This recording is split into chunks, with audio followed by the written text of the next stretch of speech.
Martin born in Atlanta, January 15, 1929. Okay? Now, of course, like I told you, recruited by Medgar Evers. Here's the thing. Immediately after Martin comes into play and there's a uprising, it's going to be a march on Washington. Now, we've all been led to believe that was totally Martin's ideal. However, when the federal government contacted Martin, like, what are you doing? What do you mean marching on Washington? Why don't we know anything about it? Martin responds, oh, no. What do you mean? What march? I don't know anything about it. This march was actually a grassroots level march that was actually introduced early in the 1900s, like 1941, something about A. Philip Randolph anyway. It kind of dissipated, and it was really because at that particular time that the World War II situation that was going on. However, it kind of died down, but then it lifted back up. This march on Washington at a grassroots level. Martin didn't know anything about it. He knew nothing about it.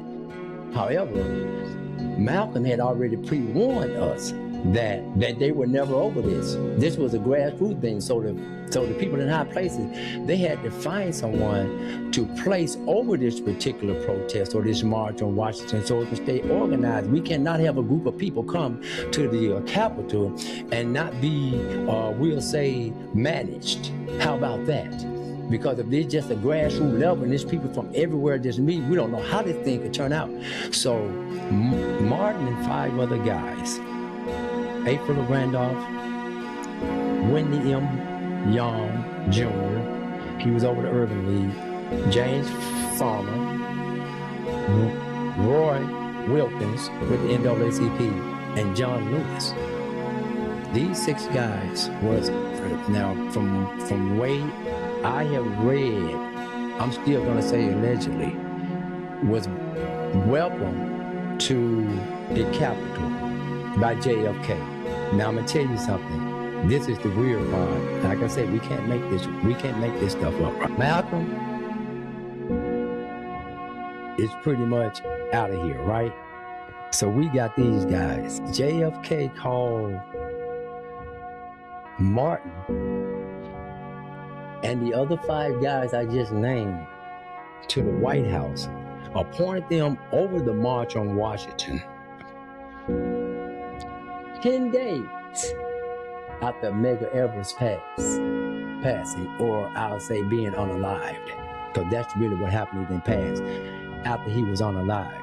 I can't make this up. Martin got a call from JFK coming to Washington 10 days after. Okay, here we go. Medgar out of here. June the 12th, 1963. Martin and the other 5 guys get an invite to the White House June the 22nd, 1963. You get that? June the 12th, 1963. No more.